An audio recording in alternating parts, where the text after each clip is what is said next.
হে ছোট ভাই ব্রাদার, কি অবস্থা সবার? আশা করি সবাই ভালো আছো। সপ্তম শ্রেণীর আরো একটা অঙ্ক নিয়ে আসলাম, পৃষ্ঠা নাম্বার 17। আজকে আমরা শিখব সূচকের ভাগ। ঠিক আছে, সূচকের অধ্যায় আমরা শিখতেছিলাম, 1 নম্বর অধ্যায়। তো আজকে আমরা শিখব সূচকের ভাগ। তবে দেখো এখানে দুইটা ছক দেওয়া আছে 17 পৃষ্ঠায়। ছক হচ্ছে তোমার 3.3 এবং 3.4। ঠিক আছে, দুইটা ছকই আমরা কমপ্লিট করব। তবে তার আগে আমি তোমাদেরকে জাস্ট একটু টাচ দিয়ে নেই। আমরা যে আগে গুণ করেছিলাম, সূচকের গুণ করছিলাম, গুণটা কি মনে আছে? দেখো তো, আগে কিন্তু সূচকে আমরা গুণ করছিলাম কি বলো তো? এখানে মনে করো 2 ছিল, এখানে ছিল 3, আর গুণ এখানে কত? 2, এখানে মনে করো ছিল 4ই ছিল। ঠিক আছে, তাহলে আমি কি বলছিলাম? এই বেস বেস যদি একই চেহারা হয় তাহলে বেস বেস গুণ হয়ে কি বসে? বেসই বসে। ঠিক আছে, পাওয়ার তখন গুণের বেলায় কি হয়ে যায়? যোগ হয়ে যায়। গুণের বেলায় কি হয়ে যায়? যোগ হয়ে যায়। কি যোগ হবে? 3 যোগ 4 হয়ে যাবে। ঠিক আছে, 3 যোগ 4। কিন্তু যদি এটা ভাগ হইতো, কি হইতো? এটা ভাগ হইতো তাহলে কি হইতো? মনে করো এখানে হলো 7, এটা ভাগ। ঠিক আছে, 2, এখানে মনে করো 5। তাহলে সেম ভাবে গুণের নিয়ম করছিলাম না? সেম ভাবে বেস বেস যদি একই হয়, এই নিচেরগুলোর চেহারা যদি একই হয়, ঠিক আছে, তাহলে বেস বেস যদি একই হয় তাহলে বেস বেস গুণ হয়ে কি বসে? বেস বসে। পাওয়ার তখন কি হয়ে যাবে? বিয়োগ হয়ে যাবে। গুণের বেলায় যোগ, ভাগের বেলায় বিয়োগ। ঠিক আছে, তাহলে 7 বিয়োগ 5। ওকে, তাহলে দেখো, ঠিক আছে, তাহলে এখন 7-এর থেকে 5 বাদ দিলে হয়ে যাবে মানে 2 এর উপর 2 স্কোয়ার। ঠিক আছে, তাহলে কি বোঝা গেল? দেখো, এইখানে গুণের বেলায় কি হয়? যোগ হয়, আর ভাগের বেলায় কি হয়? বিয়োগ হয়। এই জিনিসটা মনে রাখবে। ঠিক আছে, তাহলে চলো আমরা এখন এই ছকটার সমাধানে চলে যাই। দেখো একদম ইজি। ও অঙ্কের মতো ইজি জিনিস কিছুই নাই পৃথিবীতে, কোনো সাবজেক্টই নাই, শুধু বুঝতে হবে। ঠিক আছে, একটু অঙ্ক মুখস্থ করতে হয় না, কিচ্ছু করতে হয় না, জাস্ট একটু বুঝলেই হয়ে গেল। চলো আমরা সমাধানে চলে যাই। এখন দেখো সমাধানে চলে যাই, চলো আগে ছকটা পূরণ করি। এই ছকটা আমরা নিয়ে নিলাম 3.3। ঠিক আছে, তাহলে এখন দেখো ভাগ, এটা 10⁴ ভাগ 10 স্কোয়ার। ঠিক আছে, তাহলে এখন দেখো আমাদের বেস বেস একই আছে, তাহলে এই 10 আর এই 10। ঠিক আছে, তাহলে এই বেস বেস গুণ হয়ে কি বসছে? এই যে বেসটা বসছে। ঠিক আছে, এই যে পাওয়ারগুলো তখন কি হয়ে গেছে? ভাগ আছে এই জন্য বিয়োগ হয়ে যাবে। 4 বিয়োগ 2, বোঝা গেল? ভাগ আছে তাই বিয়োগ। 4 বিয়োগ 2, পাওয়ারগুলো বিয়োগ হলো। তাহলে এই 10 10ই থাকবে, যেটা বেস। ঠিক আছে, এখানে সেই 10ই হলো। আর এই 4-এর থেকে 2 বাদ দিলে 2, এটাই হলো ভাগফল। আশা করি বুঝতে পারছো।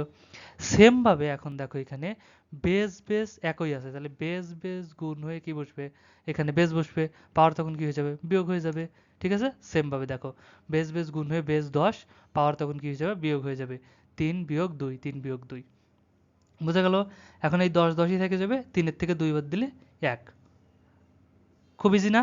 সেম ভাবে দেখো এখানে বেস বেস একই আছে, তাহলে বেস বেস গুণ হয়ে কি বসবে? এখানে বেস বসবে। ঠিক আছে, এই 10ই, পাওয়ার তখন কি হয়ে যাবে? বিয়োগ হয়ে যাবে। 4 বিয়োগ 1, 4 বিয়োগ 1, তাহলে 4-এর থেকে 1 বাদ দিলে কত হবে? 3। বোঝা গেল? এবার দেখো এখানে দেখো বেস বেস গুণ হয়ে বেস বসবে, সরি ভাগ হয়ে বেস বসবে, পাওয়ার তখন ভাগের বেলায় বিয়োগ হয়ে যাবে। 2 বিয়োগ 1, 2 বিয়োগ 1, তাহলে এখানে কত হবে বলো তো? 2-এর থেকে 1 বাদ দিলে 1 হয়ে যাবে। আশা করি বুঝতে পারছো, তাই না? এবার চলো দ্বিতীয় ছকটা আমরা দেখি। ঠিক আছে, এই দ্বিতীয়টা দেখি চলো। দেখো, এখন এইখানে আমাদের বেস দেওয়া নাই, এখানে কি দেওয়া নাই? আমাদের বেস দেওয়া নাই। এখন বেস যে কোনো একটা জিনিস আমাদের ধরে নিতে হবে। ঠিক আছে, এখন তুমি এখানে মনে করো আমি ধরে নিলাম বেস কত? 7। তুমি 8 9 10 11 12 100 100 যা খুশি ধরে নিতে পারো। ঠিক আছে, এখানে আমি 7 ধরছি, তাই সবগুলোর বেস আমি কি করে নেব? 7 ধরে নেব। ঠিক আছে, তাহলে চলো সবগুলো বেস আমি 7 ধরে নিলাম।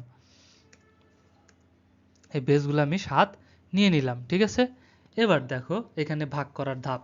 ঠিক আছে, এখন ভাগ করার ধাপ করি। তাহলে বেস বেস ভাগ হয়ে কি বসবে? বেস বসবে, পাওয়ার তখন কি হয়ে যাবে? বিয়োগ হয়ে যাবে।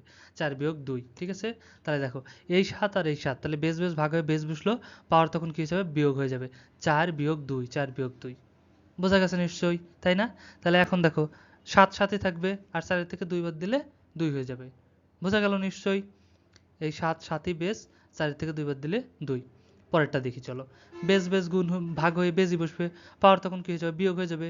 3 বিয়োগ 2, 3 বিয়োগ 2, তাহলে কত হয়ে যাবে? 3-এর থেকে 2 বাদ দিলে 1, 7-এর উপর 1। ঠিক আছে, সেম ভাবে দেখো এই বেস বেস ভাগ হয়ে এখানে কি বসবে, বেস বসবে, পাওয়ার তখন বিয়োগ হয়ে যাবে। 4 থেকে 1 বাদ দেবো, 4 বিয়োগ 1, ভাগ আছে ভাগের জন্য বিয়োগ, 4 বিয়োগ 1, ঠিক আছে। তাহলে এই 7 সাথে বসবে, 4 থেকে 1 বাদ দিলে 3, তাহলে 7 7 কিউব, ঠিক আছে।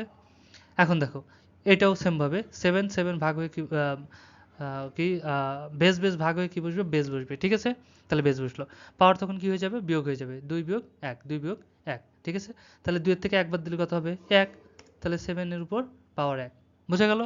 এভাবেই ছিল ভাগ, সূচকের ভাগ, একদম ইজি কিন্তু, তাই না? এটা আমরা শিখলাম কি, সূচকের যখন একই চেহারা আছে, ঠিক আছে, অর্থাৎ বেসের যখন একই চেহারা, এবং একই চেহারা না হলে কেমন হবে, যদি পাওয়ারের চেহারা একই হয় কেমন হবে, আর যদি বেস এবং পাওয়ার একই না হয়, সেগুলো আমরা ধাপে ধাপে শিখবো। এখনকার জন্য এটাই রইলো, ঠিক আছে। আশা করি বুঝতে পেরেছো। ভিডিওটা ভালো লাগলে অবশ্যই একটা লাইক করে দিও, আর সাবস্ক্রাইব করতে কিন্তু ভুলো না, ওকে। আর হ্যাঁ, বন্ধুদের সাথে শেয়ার করতে কিন্তু একদমই ভুলো না। দেখা হচ্ছে নেক্সটে, ততক্ষণ সবাই ভালো থাকো, সুস্থ থাকো, আল্লাহ হাফেজ।